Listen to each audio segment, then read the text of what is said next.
Hi hello നമ്മുടെ ചാനലിലെ പുതിയൊരു വീഡിയോയിലേക്ക് എല്ലാവർക്കും സ്വാഗതം. അപ്പോൾ ഇന്ന് നമ്മൾ കപ്സ റൈസാണ് കേട്ടോ ഉണ്ടാക്കാൻ പോകുന്നത്. അപ്പോൾ അതെങ്ങനെയാണെന്ന് നോക്കിയാലോ. പാൻ വെച്ചൊന്ന് ചൂടായ സമയത്ത് ഞാൻ കുറച്ച് വെളിച്ചെണ്ണ ഒഴിച്ച് കൊടുത്തിട്ടുണ്ടായിരുന്നു. അതിലേക്ക് 2 സവാള അരിഞ്ഞതും ഇഞ്ചി വെളുത്തുള്ളി ചതച്ചതും കൂടി ചേർത്ത് കൊടുത്തിട്ടുണ്ട്. ഇത് നന്നായിട്ടൊന്ന് ഇളക്കി അതിൻ്റെ ആ പച്ചമണമൊക്കെ ഒന്ന് മാറുന്ന സമയത്ത് ഞാനൊരു തക്കാളിയാണ് എടുത്തിട്ടുള്ളത്. അതൊന്ന് മിക്സിയുടെ ചെറിയ ജാറിലൊന്ന് നന്നായിട്ടൊന്ന് അടിച്ചെടുത്തിട്ട് അതും കൂടി ഒഴിച്ചു കൊടുത്തു. പിന്നെ ഇതിലേക്ക് ഒരു 2-3 കുരുമുളകും ഒരു പച്ചമുളകും കൂടെ കീറിയിട്ട് കൊടുത്തിട്ടുണ്ട്.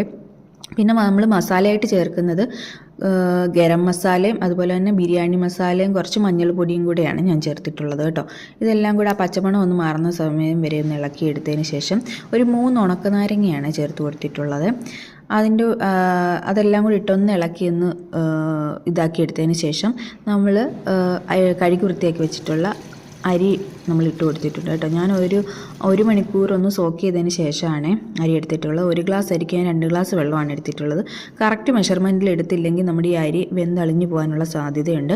അപ്പോൾ കറക്റ്റ് മെഷർമെൻറ്റിൽ എടുക്കുക, ഇടയ്ക്കിടയ്ക്ക് ഒന്ന് ഇളക്കി ആ വെള്ളം വറ്റിച്ചെടുക്കുക. നമ്മുടെ റൈസ് ഇവിടെ റെഡി ആയിട്ടുണ്ട് കേട്ടോ. അപ്പോൾ പുതിയൊരു വീഡിയോ ഇട്ട് വീണ്ടും കാണാം. എല്ലാവരും ട്രൈ ചെയ്ത് നോക്കുക.